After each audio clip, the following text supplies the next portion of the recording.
ఓం శ్రీ సాయిరామ్. మనం భగవంతుని ఆశీస్సులతో కర్మయోగంలో భగవంతుని చెప్పిన ప్రతి విషయం మనం శ్రద్ధగా వింటున్నాం. ఈరోజు నిన్న 3-4 శ్లోకాలు మనం చెప్పుకున్నాం. ఈరోజు 5-6 శ్లోకాలు చెప్పుకుంటున్నాం. అయితే ఈ కర్మయోగం భగవంతుడు ఏదైతే ఉన్నదో అర్జునుడి తాలూకా ప్రశ్నలకి అతను జవాబు చెప్తున్నాడు. నాకు 2 చేయమని చెప్తున్నావు, యువతల కర్మయోగం చేయమంటున్నావు, అక్కడ జ్ఞానయోగం కూడా చేస్తే మోక్షం వస్తుంది, కర్మయోగం ద్వారా చెయ్యి, ఏదో ఒకటి నాకు చెప్పు, నేను ఆ పని చేస్తాను అనేసి. ఈ రెండిట్లోపల ఏంటి డిఫరెన్స్, అది నాకు అర్థం కావట్లేదు, నాకు అయోమయంలో పడిపోయింది. I'm having doubt. That is the first. అంటే మనం రోజు ఇది చెప్పుకోవడంలో బాగుండదు, మీకు అర్థమైంది. అయితే 3వ శ్లోకంలో ఎప్పుడైతే భగవంతుడు స్టార్ట్ చేశారో ఆయన ప్రశ్నకి ఆయన జవాబు చెప్తున్నారు. ఎవరు? కృష్ణ భగవానుడు. ఏంటంటున్నాడు? లోకేస్మిన్ విధానిష్ట పురాప్రోక్త మయానఘ జ్ఞానయోగేన సంఖ్యానాం కర్మయోగేన యోగినాం అని చదువుతున్నాడు. ఏంటంటే,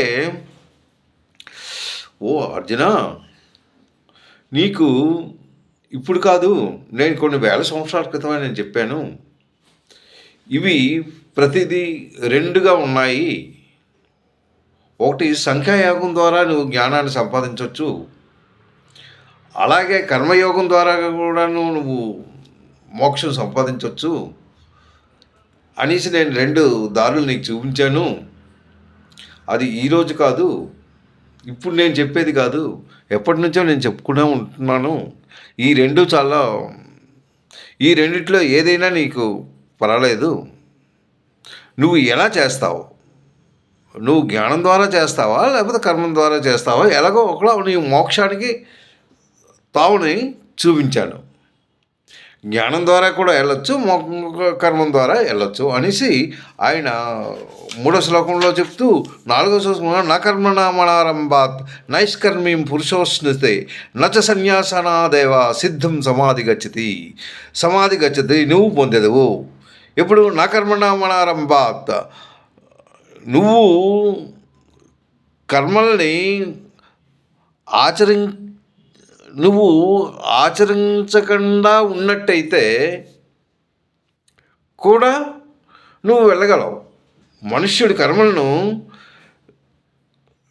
నువ్వు ఎలా చేస్తావు, యోగనిష్ట కావాలి అంటే నువ్వు సిద్ధి పొందాలి అంటే కర్మల ద్వారా కూడా పొందొచ్చు,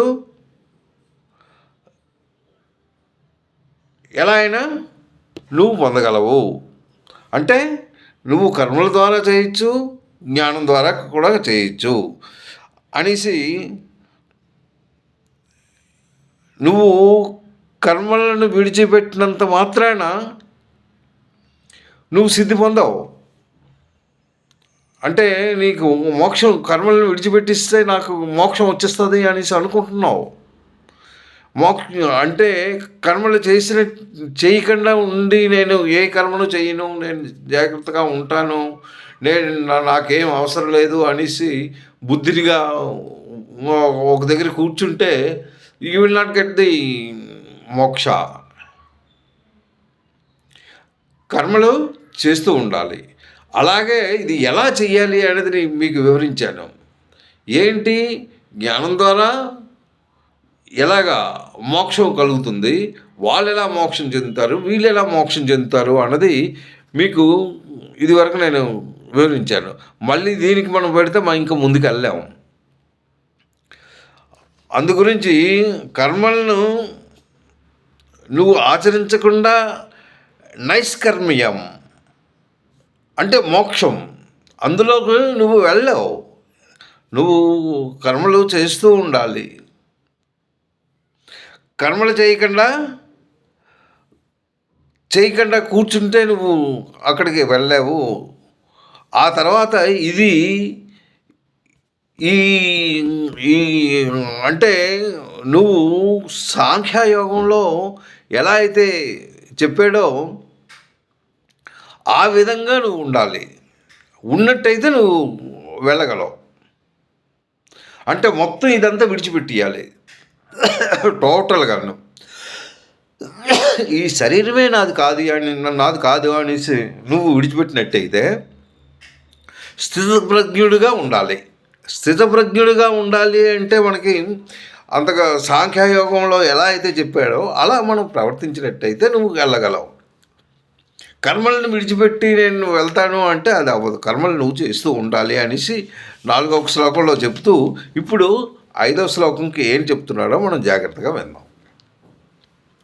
నహి కశ్చిత్ క్షణమపి జాతు తిష్టత్య కర్మకృత్. నహి కశ్చిత్ క్షణమపి జాతు తిష్టస్య కర్మకృత్. కార్యతే హవసం కర్మ సర్వం ప్రకృతి జైర్గుణై. అయితే నహి కశ్చిత్ అంటే ఎవడైనా ఏ కాలంలోనైనా, నహి అంటే ఏ మనుష్యుడైనా ఏ కాలంలోనైనా ఏ టైంలో అయినా కశ్చిత్ క్షణమపి ఒక్క క్షణం కూడాను వాడు కర్మ చేయకుండా ఉండలేడు. తిష్టతి ఉండలేడు. కర్మకృత్ అంటే కర్మను చేయనివాడు. కర్మ చేయకుండా ఉండాలి అంటే దెర్ ఇస్ నో పాసిబుల్. నహి కశ్చిత్ క్షణమపి ఒక్క క్షణం కూడాను ఉండలేడు. ఏంటి? కార్యతే యవస కర్మ సర్వం ప్రకృతి జైర్గుణై. దేని గురించి అతడు? ప్రకృతి నుంచి జైగుణ అంటే ప్రకృతి నుంచి మనకి ఏంటి వస్తుంది?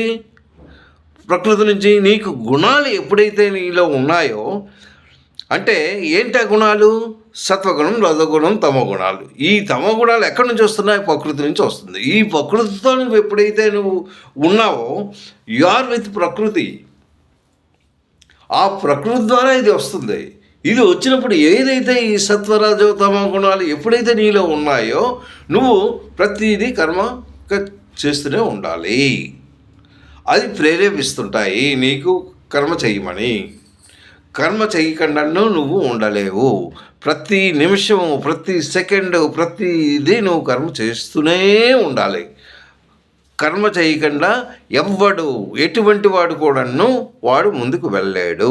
ప్రతిదీ నీ కర్మను బట్టి ఏ మనుషుడైనా ఏ కాలంలో క్షణం మాత్రం కూడాను కర్మను ఆచరించకుండా ఉండలేడు. దీనికి ఎటువంటి సందేహం లేదు. మనుష్యులందరూ ప్రకృతితో జీవితం పొందుతున్నారు. ఆ ప్రకృతితో గుణాలకు లోబడి కర్మలను చేయుటకు బాధ్యులు అవుతున్నారు. అది ప్రతి ఒక్కడు కర్మ చేయుచునే ఉంటున్నాడు. ఏంటి? నహి కశ్చిత్ జ్ఞానమపి క్షణ అపి జాతు తిష్టత్య కర్మకృత్. కర్మను ఎప్పుడు నువ్వు చేస్తూ ఉండాలి. ఏంటి భగవంతుడు ఇలా అంటున్నాడు అనేసి మనం ఆలోచించవచ్చు. మీరు మాత్రం మీలో మీరు ఊహించుకోండి. ఏంటి నేను చేస్తున్నది ఏంటి? ఏదైతే మనం చేస్తున్నామో అది దేని ద్వారా వస్తుంది? బుద్ధి, మనస్సు, ఇంద్రియాలు, ఈ మూడు కలిస్తే ఏదైనా పనిచేస్తాయి. ఈ మనస్సు అన్నది నీకు ఎలా ఏర్పడుతుంది? అంతే. ఇందులో మంచి గుణాలు, చెడ్డ గుణాలు, ఇవి అవి ఉన్నాయి. అంటే ఏవైతే ప్రకృతి ఉందో దాంతో వస్తుంది.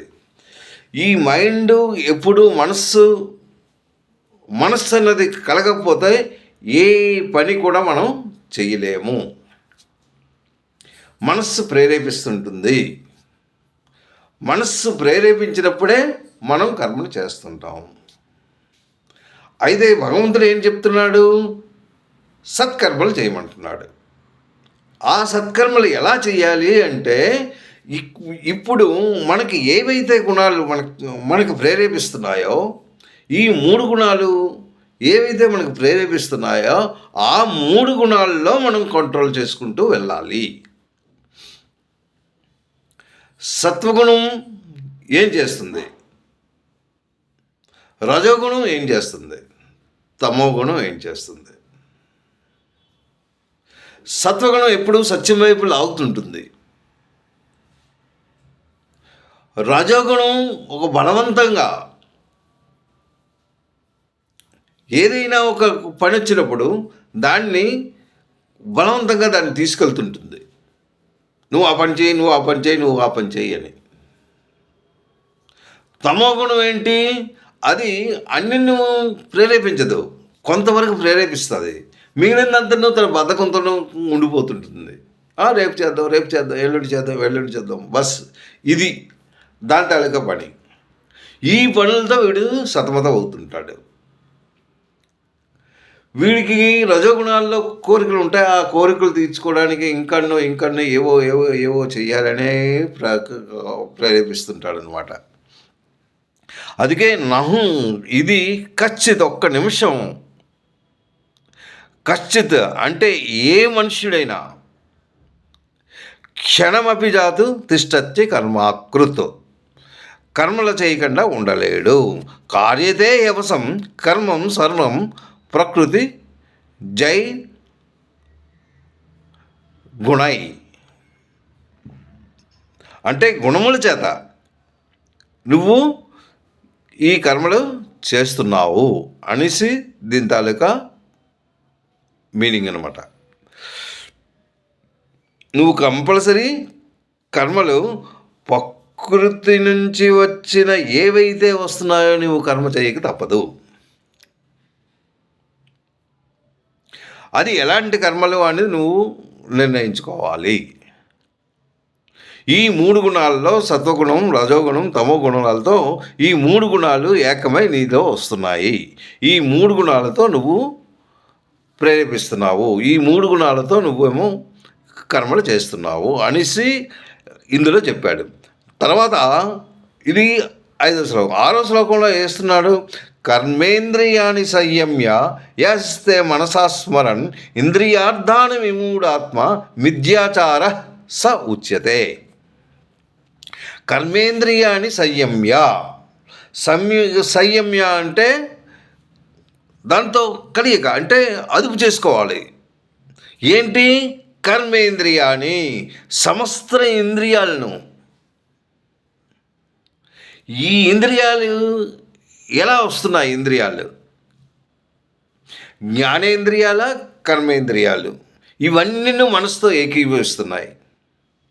మనం చూస్తున్నాం, వింటున్నాం, మాట్లాడుతున్నాం, తింటున్నాం, వాసన చూస్తున్నాం.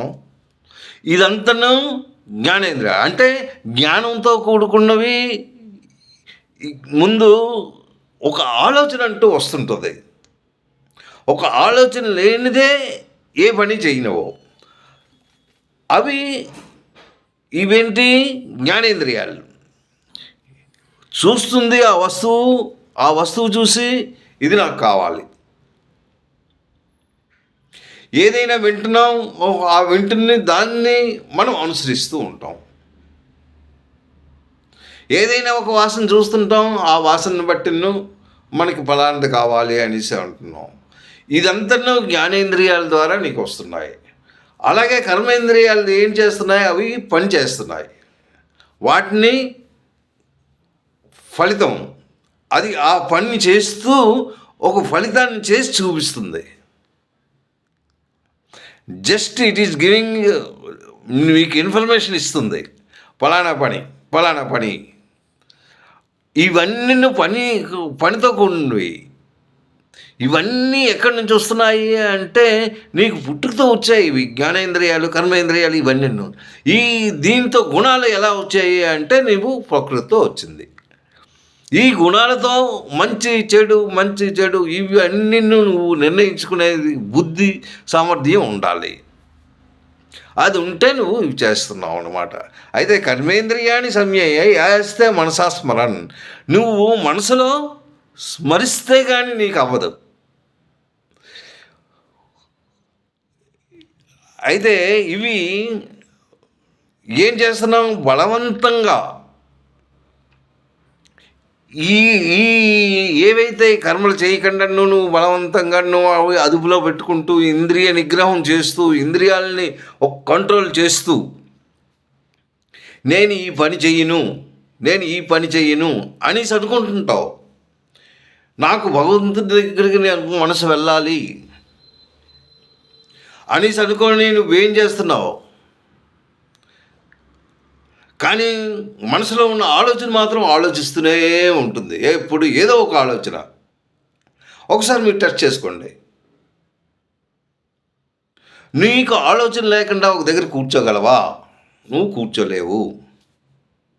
మనసు ప్రేరేపిస్తుంటుంది, నువ్వు ఈ పని చెయ్యు, ఆ పని చెయ్యు, ఆ పని చెయ్యి, ఈ పని చెయ్యు. నీ ప్రేరేపణ జరుగుతూనే ఉంటుంది, నువ్వు చేస్తూనే ఉంటావు. వీటిని నేను భగవంతుని మీద బలవంతంగా నేను ఇచ్చేస్తాను. కర్మేంద్రియాన్ని సంయయ యాస్తే మనసా స్మరన్, మనస్సు నిగ్రహం చేసుకుంటూ భగవంతుని వైపు నువ్వు బలవంతంగా లాక్కు వెళ్ళినా ఇంద్రియాత్మాన్ విమూఢాత్మ మిథ్యచార ఉచ్యతే. అంటే మానసికంగా మానసికంగా నువ్వు ఏంటంటే మనస్సును నిగ్రహం చేస్తూ ఉంటావు, కానీ ఇట్ ఈజ్ నాట్ కరెక్ట్. అది మంచిది కాదు అనేసి శబ్దాది విద్యాలు ఏవైతే ఉన్నాయో అవి నీకు ప్రేరేపిస్తూ ఏదో కర్మ చేస్తూ ఉంటావు. అయితే ఇందులో ఇంకొక విషయం ఉంది. నువ్వు బలవంతంగా నువ్వు చేస్తున్నా నీ మనసు మాత్రం లేదు, నేను ఒక దగ్గర కూర్చుంటాను, నాకు ఓన్లీ జ్ఞానయోగంతో ఉండాలి, నేను దాంట్లో ఉంటాను, నేను మనసును స్థరిస్తాను అని బలవంతంగా నీ ఇంద్రియాలను కంట్రోల్ చేస్తూ భగవంతుని మీద నిగ్రహిస్తుంటావు. కానీ లోపల మాత్రం విషయాల గురించి ఆలోచన జరుగుతూనే ఉంటుంది ఇన్సైడ్. అయ్యో నేను అక్కడికి వెళ్ళాలి, నేను ఇక్కడి నుంచి వెళ్ళాలి, వీడేం చేస్తున్నాడు, వాడేం చేస్తున్నాడు, వాడి గురించి నేను ఎందుకు ఆ గురించి ఒక ఆలోచిస్తూ ఉంటావు. ప్రతి ఒక్కడి గురించి నీకు టక్కని మైండ్లో కలుగుతుంది. ఓహో వీడు ఎందుకు అక్కడికి వెళ్ళాడు, ఎందుకు వచ్చినట్టు, ఎందుకు అడిగినట్టు, ఈ ఆలోచనలతో నువ్వు ఉంటావు. ఉండి నీ మనసును నువ్వు కంట్రోల్ చేసుకోలేక భగవంతుని ఒకసారి ధ్యానిస్తూనే ఉంటావు, కానీ నీ మైండ్ ఇంకో దగ్గరికి వెళ్తూనే ఉంటుంది, ఇంకో దగ్గరికి వెళ్తుంది, ఎక్కడికెక్కడికో తిరుగుతూ ఉంటుంది. అది సాధన ద్వారా రావాలి. అలా వచ్చిన వాడు బుద్ధిమంతుడు కాదు. వాడు కపటి అని చెప్తున్నాడు భగవంతుడు. ఎందుకు కపటి? భగవంతుడి దగ్గర కూర్చుంటున్నాడు కానీ ఆలోచన ఇంకొక వైపు ఉంటున్నాడు.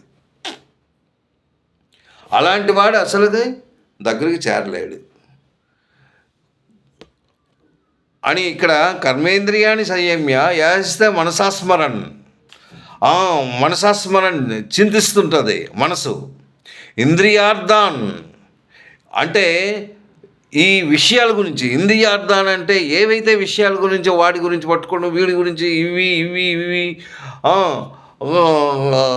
మిథ్యాచార మిథ్య అంటే కపటం, అంటే ఈ ఆలోచనలతో వాడు ఉంటాడు. మిథ్యాచారణ ఉచ్యతే అంటే ఆడు దేనిగా చెప్తాడు? మిథ్యాచరణ. మిథ్య అంటే కపటం, ఆడు మనిషిలా ప్రవర్తించడు అనమాట. హీజ్ కపటి. దేనికి కపటి అంటే భగవంతుని దగ్గర బలవంతంగా ఇంద్రియాలను దగ్గర తీసుకుంటూ అతని దగ్గర కూర్చుంటూ ఏం చేస్తావు? You are wasting time. నేను గంటన్నర భగవంతుడి దగ్గర కూర్చొని భజన చేస్తున్నాను. ఒక గంటన్నరనేమో నేను చూసి ఈ మంత్రపారాయణం చేస్తున్నాను. ఇవేమో 101 నేను ఇది చదివాను అంటే అది నీకేముండదు. ఎందుకు ఉండదు? నీ మనసు ఇంకో దగ్గర ఉంది.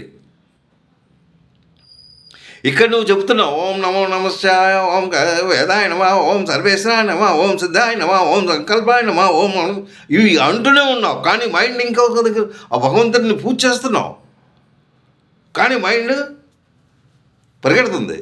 ఇలాంటి వాళ్ళని భగవంతుడు ఏంటి చెన్నాడంటే కపట్టి. అది మీకు అనవసరంగా నువ్వు టైం వేస్ట్ చేస్తున్నావు.